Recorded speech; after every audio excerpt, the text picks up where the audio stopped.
Assalamualaikum warahmatullahi wabarakatuh. Kepada yang terhormat Bapak Ibu dosen penguji uji kinerja pada WPG Transformasi Pendidikan Agama Islam tahun 2025. Perkenalkan, nama saya Bahaudin dengan NIM 25104180352, mahasiswa WPG PAI B3 tahun 2025 di LPTK UIN Raden Fatah Palembang. Pada hari ini, Kamis tanggal 9 Oktober 2025, saya akan melaksanakan praktek pembelajaran dalam rangka penilaian uji kinerja dengan materi iman kepada kitab-kitab Allah, bab 2 di kelas 8 SMP Anur Tebing Sulu. Demikian perkenalan saya ucapkan terima kasih. Wassalamualaikum warahmatullahi wabarakatuh. Selamat menyaksikan. Selamat pagi. Ya, Bapak awali dengan salam. Assalamualaikum warahmatullahi wabarakatuh.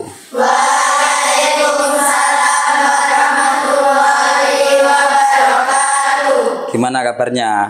Baik. Sehat? Sehat. Sudah makan semuanya? Sudah. Jam berapa tadi makan? Jam 7. Doa belum tadi? Belum. Oke, silakan berdoa dulu. Silakan. Yang memimpin siapa?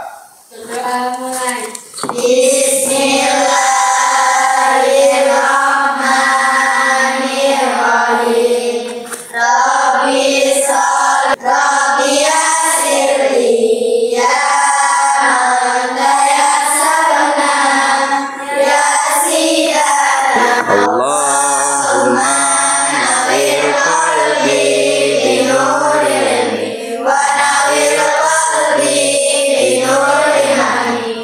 Sebelum kita mulai pelajaran, Bapak akan mengabsen terlebih dahulu ya. Oke, siapa yang tidak hadir? Hadir semua. Oh, alhamdulillah semuanya sehat ya. Kita pada ini adalah iman kepada kitab-kitab Allah. Nah, sebelum kita mulai materi juga kita akan membiasakan tadarus sebelum memulai pelajaran. Kita tadarus apa sekarang? Surat Al-Insyirah, yaitu alam nasr. A'udzu billahi minasyaitonir rajim. Bismillahirrahmanirrahim. Alam nasrah laka sadrak. Untuk menumbuhkan rasa cinta kita kepada tanah air, nah marilah kita menyanyikan lagu kebangsaan Indonesia Raya. Ayo semuanya berdiri. Nah ya, hiduplah Indonesia Raya. Indonesia tanah airku. Indonesia Raya, merdeka, merdeka. Tanahku, negeriku yang ku cinta. Indonesia Raya, merdeka, merdeka. Hiduplah Indonesia Raya. Oke, silakan duduk kembali. Sampaikan tentang tujuan pembelajaran kita. Tujuan pembelajaran kita pada pagi hari ini yaitu yang pertama, siswa nanti mampu menyebutkan nama-nama kitab-kitab Allah. Yang kedua, siswa itu mampu mengidentifikasi perbedaan kitab dan suhuf, tahu mengidentifikasi. Terus yang ketiga, siswa itu nanti akan mampu menunjukkan sikap beriman kepada Allah dalam kehidupan sehari-hari. Iman kepada kitab-kitab Allah dalam kehidupan sehari-hari. Nah, terus pelajaran kita kemarin apa? Iman kepada malaikat. Lalu apa hubungannya dengan kitab-kitab? Adalah yang menurunkan wahyu adalah Allah lewat perantara malaikat-malaikat Allah. Yaitu siapa yang menurunkan wahyu? Malaikat Jibril. Oke. Next. Nah, pertanyaan pemantik. Nah, itu sebelum membahas tentang iman kepada kitab-kitab Allah, Bapak akan tanya dulu, rukun iman ada berapa? 6.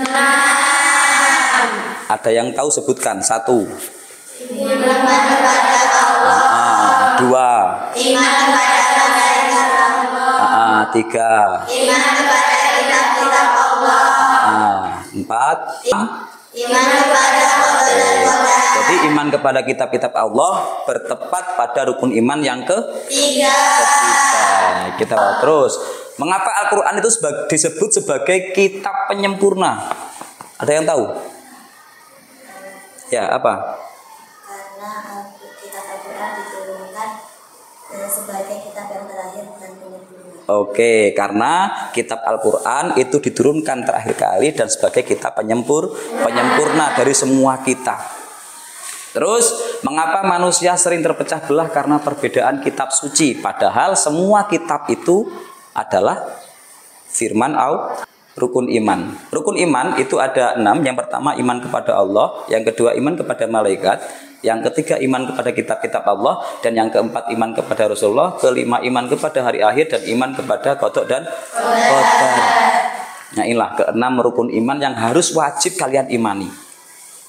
Nah, kita sekarang akan membahas ini. Iman kepada kitab-kitab Allah.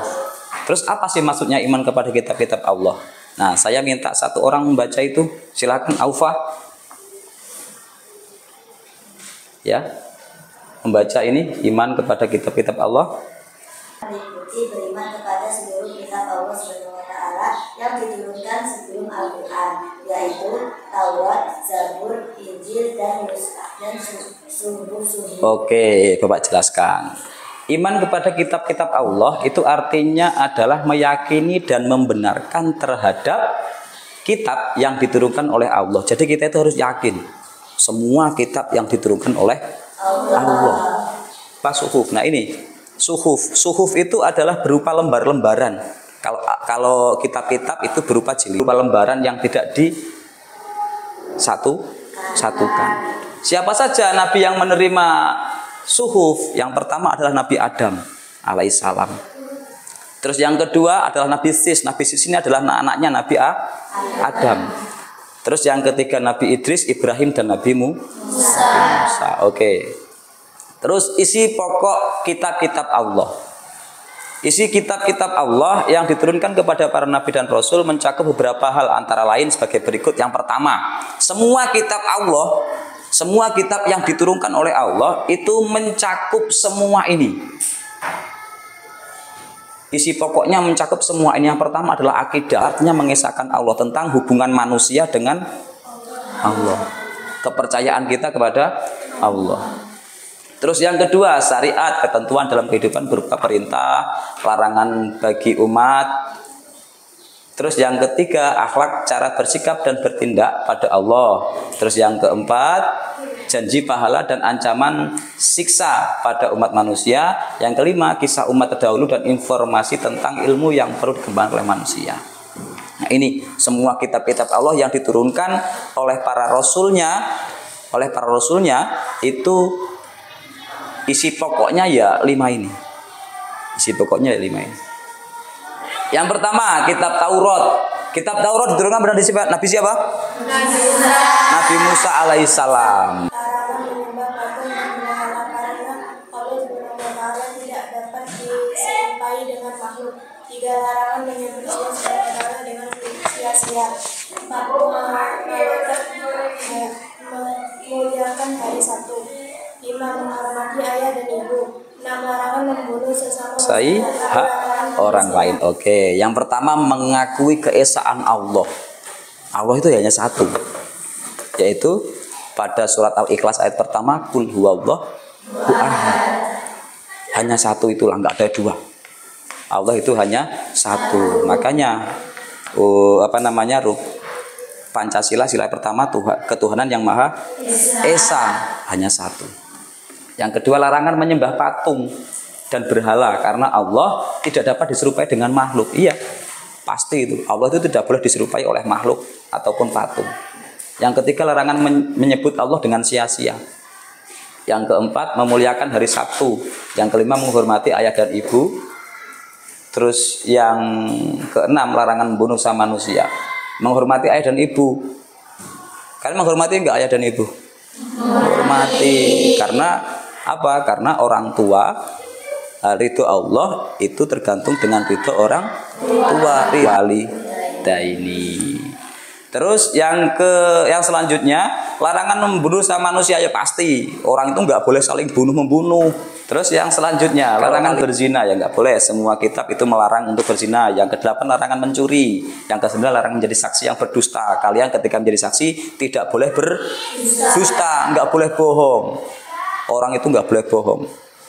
Terus yang ke-10 larangan memiliki keinginan untuk menguasai hak orang lain. Nah ini kalau ada sama saja jangan mencuri itu. Kamu nggak boleh mempunyai keinginan itu untuk menguasai haknya orang lain, meskipun itu pena. Paham ya? Kalau terus selanjutnya kitab Zabur. Kitab Zabur diturunkan kepada siapa? Nabi. Saya minta Nur Ma'unah untuk membaca. Kitab Zabur tidak mengandung hukum berisi nasihat, kata-kata hikmah dan puji-pujian. Oke, jadi kitab Zabur tidak mengandung hukum-hukum atau syariat yang baru, karena Nabi Daud alaihissalam mengikuti syariat yang diturunkan Allah kepada Nabi Musa alaihissalam. Ketika kitab Zabur berisi kumpulan ayat-ayat yang suci. Kitab Zabur terdiri dari 150 surat berisi nasihat, kata-kata hikmah dan puji-pujian. Ini syariatnya, hukum-hukum syariatnya kitab Zabur itu mengikuti kitab apa tadi? Sebelum kitab Zabur? Kitab Taurat. Diturunkan kepada Nabi siapa kitab Taurat? Nabi Musa. Oke, next. Kitab Injil. Kitab Injil saya minta Devia. Mana Devia? Silakan baca.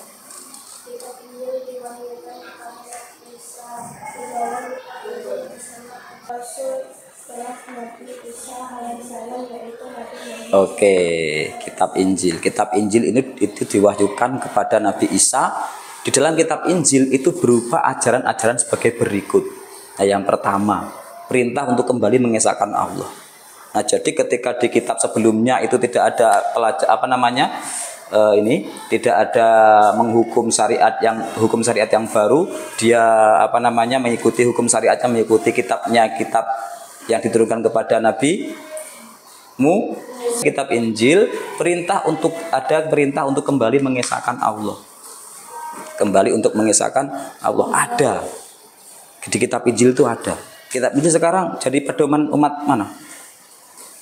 Umat Kristen atau umat Kristiani. Nah, itu ada perintah untuk kembali mengesahkan Allah. Terus yang kedua membenarkan keberadaan kitab-kitab Taurat.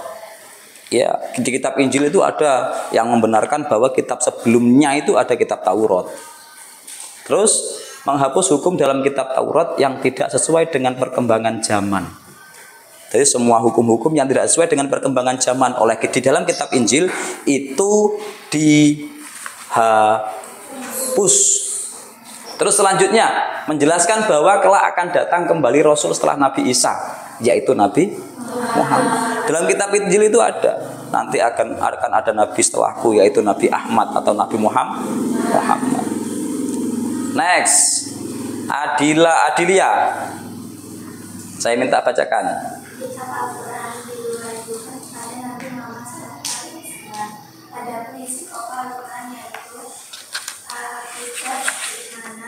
Terus jase syariah D akhlak budi pekerti tarik F dasar ilmu pengetahuan. Ya, oke. Jadi setelah kitab Injil diturunkan, Allah itu menurunkan kitab Al-Quran yang diturunkan atau yang diwahyukan kepada Nabi Muhammad melalui siapa? Melalui malaikat Jibril. Di mana diturunkan pertama kali? Gua Hiro. Ayat apa? Surat apa? Bunyinya gimana? Iqra bismi rabbikal ladzi khalaq, yang artinya bacalah. Paham? Jadi Al-Quran itu diturunkan oleh Nabi Muhammad secara mutawatir. Tahu mutawatir? Berangsur-angsur. Berapa lama? 22 tahun, 2 bulan, 22 hari. Nah itu Al-Quran diturunkan oleh Allah melalui malaikat Jibril kepada Nabi Muhammad untuk disampaikan kepada umat manusia. Terus setelah itu diturunkannya itu selama 22 tahun, 2 bulan, 22 hari. Berapa juz? 30 juz. Berapa surat? 114 surat. Berapa ayat? Bah, itu adalah kitab-kitab Allah yang diturunkan oleh Allah kepada para nabi dan rasulnya. Hikmah beriman kepada kitab-kitab Allah. Yang pertama, mengetahui perhatian dan kasih sayang Allah terhadap para hambanya dengan menurunkan kitab-kitab kepada umat manusia sebagai petunjuk. Jadi kitab-kitab Allah yang telah diturunkan oleh Allah kepada Nabi dan Rasulnya itu sebagai petunjuk. Yang kedua, mengetahui syariat dan pedoman hidup yang diperintahkan oleh Allah. Jadi pedoman hidup yang diperintahkan oleh Allah itu ada pada kitab-kitab yang diturunkan oleh Allah. Terus yang ketiga, hidup menjadi lebih terarah dan tidak tersesat dalam jalannya. Iya, karena apa? Karena menjadi pedoman. Menjadi pedoman. Kitab-kitab Allah yang diturunkan oleh Allah kepada para rasul itu menjadi pedomannya hidup seluruh manusia. Oke, next. Nah, itu. Jadi ada tadi pelajaran-pelajaran mengenai kitab-kitab Allah, ya. Kitab-kitab Allah itu ada berapa tadi? Ada 4. Kitab apa saja? 1. Taurat. 2. Zabur, Injil, Al-Quran. Taurat kepada Nabi siapa? Musa. 2. Kitab Zabur. Nabi siapa? Daud. 3. Kitab Injil. kepada Nabi siapa? Isa. 4. Kitab Al-Quran. Nabi siapa? Muhammad sallallahu alaihi wasallam. Oke, nah jadi nanti di akhir pelajaran ini Bapak akan ngasih tugas kepada kalian. Tugasnya apa? Tugasnya adalah tugas kelompok. Pada tugas kelompok ini nanti Bapak akan membagi dari kalian menjadi 4 kelompok sesuai dengan apa pelajaran kita pada pagi hari ini. Ada kitab Zabur, Taurat, Injil, dan Al-Quran. Nah, nanti setiap kelompok akan Bapak kasih tugas berdiskusi, setelah itu mempresentasikan. Nah, tugasnya apa? Tugasnya ini. Tuliskan nama kitab-kitab Allah tadi, Zabur, Taurat, Injil, dan Al-Quran beserta nabi penerimanya, ya. Terus setelah itu serta isi kandungan yang ada dalam kitab tersebut. Pasti kamu menyalin tadi kan? Menyalin semuanya kan? Yang Bapak jelaskan tadi kan? Ya udah, nanti silakan berdiskusi kalian. Silakan nanti diisi dan dikumpulkan.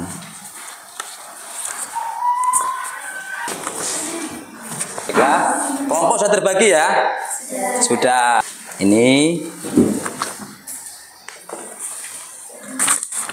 Ini ya.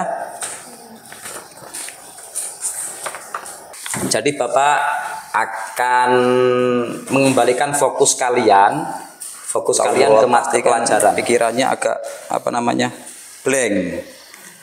Nah, kita kembalikan lagi dengan apa? Ice breaking. Nah, terus sekarang ice breakingnya cepat-cepatan ya. Nanti yang bisa menjawab akan Bapak kasih hadiah. Nah, itu ice breaking. Kata kuncinya atau clue-nya, ikuti kata-kata saya. Ikuti kata-kata saya. Saya ya, bukan kamu kan? Saya. Nanti ikuti kata-kata kamu. Oke, paham? Clue-nya, ikuti kata-kata saya. Ikuti kata-kata saya. Sekarang asap, sapi, kerbau, sapi. Ada berapa kerbau? Angkat tangan dulu. Ayo. Kurang tepat. 3 kerbau kurang tepat. Ayo, cepet. 4 kerbau kurang tepat. Oke, betul. Sini. Tepuk tangan untuk teman kamu. Ini isi kandungannya. Ini isi kandungannya.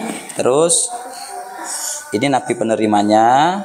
Ini nama kitabnya. Misal kitab apa? Kitab Taurat. Kamu kan berjatah kitab Taurat. Isi kepada nabi siapa diturunkannya. Terus setelah itu isi kandungannya diisi. Oke. Nah, jadi kelompok. Sudah paham belum? Ada yang dikte, ada yang berpikir. Ayo. Nah, tugas kalian sekarang itu adalah mempresentasikan. Tahu presentasi? Maju, dibaca hasil tugas kelompok kalian. Silakan. Sekarang saya urut dari kelompok 2. Nah, silakan maju. Misal kelompok 2 mau presentasi, kalau kalian mau ada yang perlu tanyakan, tanyakan. Ya. Oke? Silakan dipresentasikan.